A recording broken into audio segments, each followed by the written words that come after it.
Go. 3, 2, 1. Well, Mayor Doug, welcome back to Mayor's Monday here at WSAU and WSAU.com. I guess first thing, let's introduce the elephant in the room, or in this case, I believe it's an elk in the room. Sure. Right there.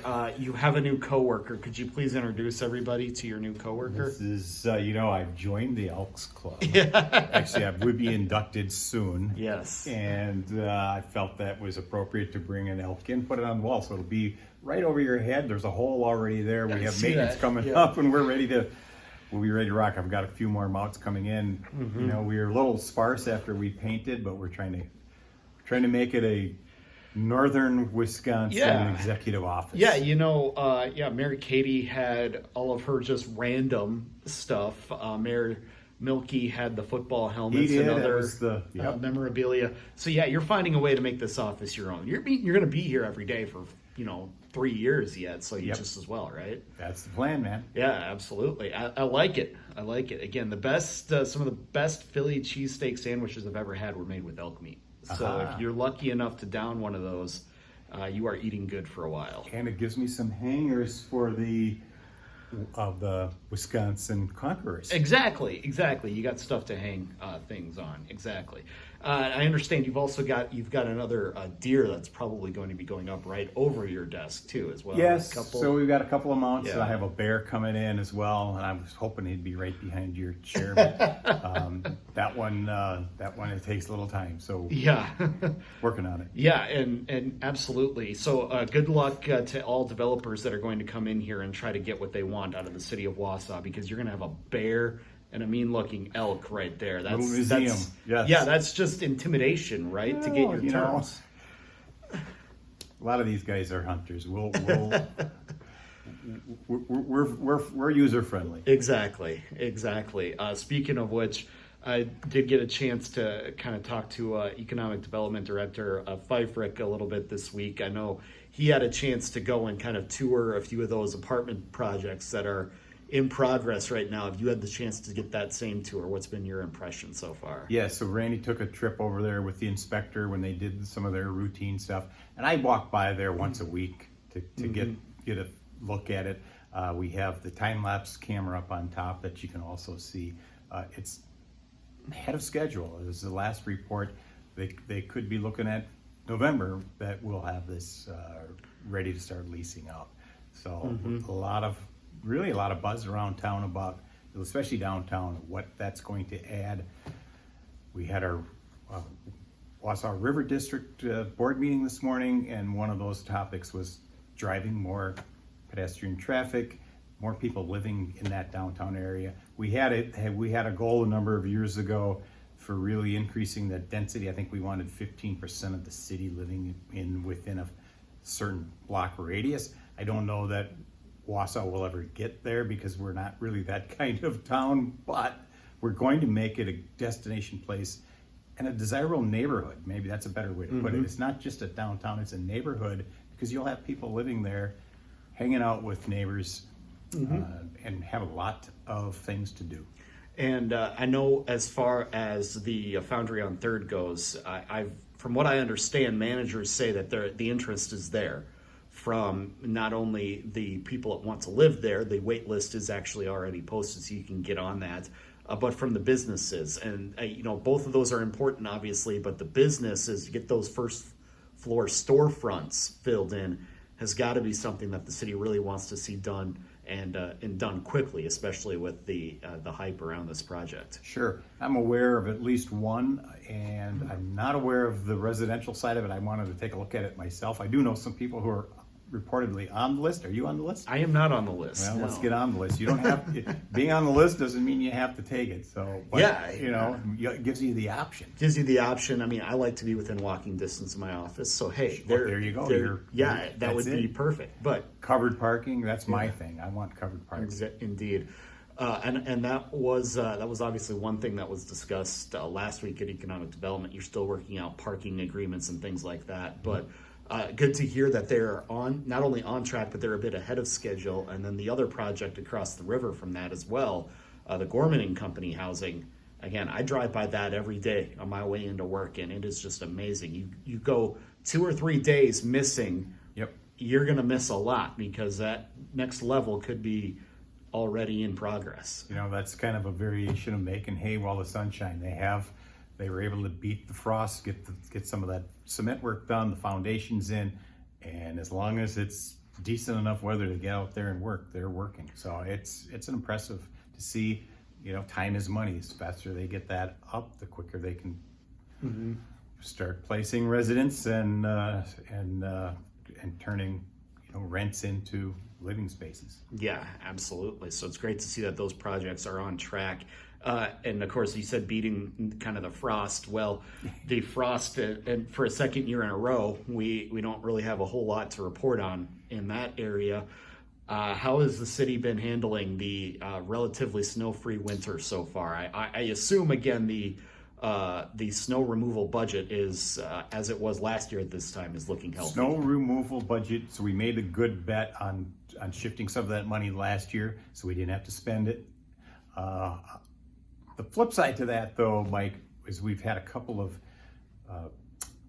water main breaks. The frost is seeping down into a little faster without a snow cover, so we're getting some breaks that may be a little ahead of schedule. We usually get some every year. We've had some fire systems freeze and break, so that's been a little bit of a problem. But right, cost savings are good. But another good thing is we have some new snowmaking equipment out at Sylvan Hill. They're operational. They're up and running. A lot of snow up there. Same with Granite Peak. A lot of snow, a lot of skiers. The weather's cold enough, so it's holding a good base. My brother's down here 3 times a week from Wabino, and he skis a lot up there. He loves it, and been reporting good snow.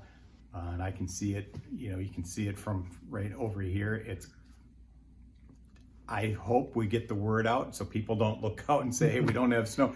Get in your car, come down, get on the Sylvan Tube, or get up to Rib Mountain, Granite Peak, and enjoy the snow that they've made for us. Yes, and don't forget to then come into downtown Wausau and have yourself a coffee and a good meal too, right? Well, speaking of snow, we've gotten some snow from Granite Peak and from Sylvan Hill.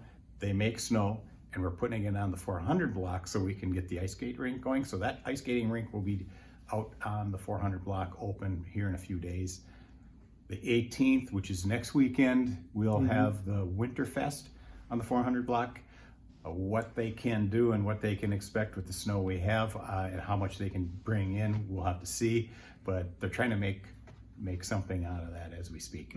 Yeah, and it was kind of ironic to see the images this week of the city trucks, which are normally taking snow out of the downtown area, bringing that in. I'm sure the irony of that was not lost on people in the Public Works Department this week. But again, some way you got to be nimble here within the city to make sure that we can provide these services and things like that, even when conditions aren't ideal. Sure, I saw the couple of dump trucks riding by my office window here, and I was a little surprised. Nice looking white snow.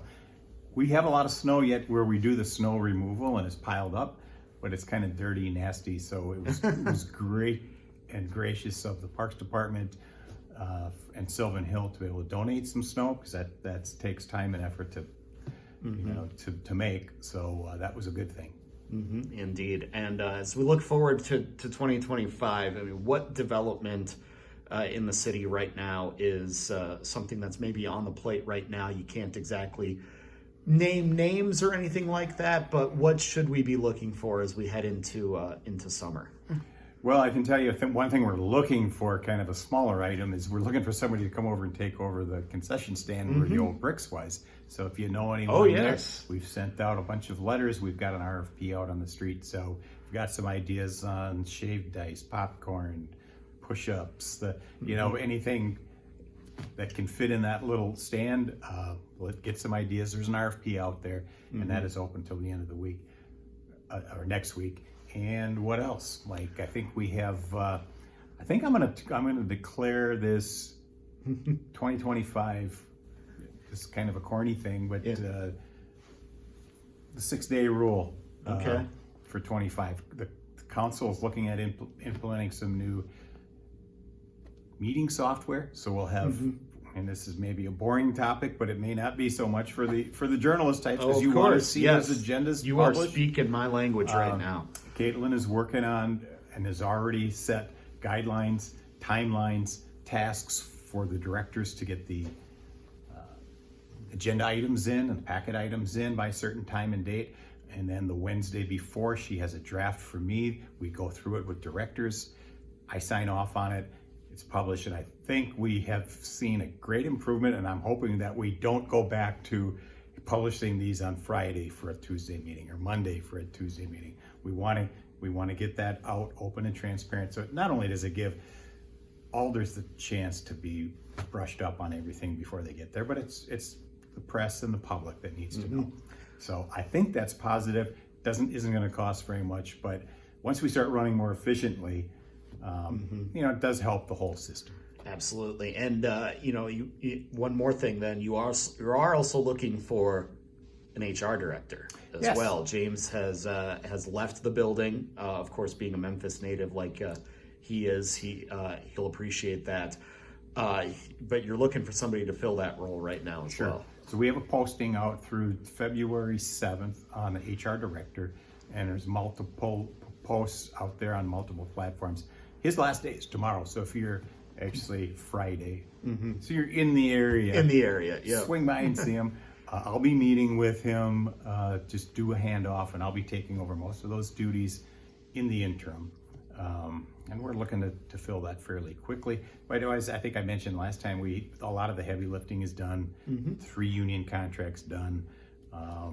So hopefully the handoff will be smooth, and then I'll just have to worry about the day-to-day stuff until we find somebody. Absolutely. But operations do not cease. Everybody, ultimately, we have a plan, and we backfills. Everybody will still get onboarded and offboarded appropriately. Yeah, and, that's right. The direct deposits are still going to go through. It's just, again, it's one more thing on your plate for now, but hopefully it won't stay that way.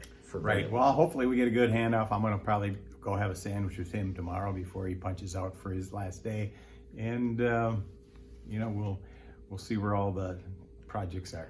All right. Well, Mayor Doug, we always appreciate the time. We'll look forward to chatting again next month as well. Come on back in, and we will definitely have Elkie up here. Yeah, absolutely. I'll look forward to it. Thanks.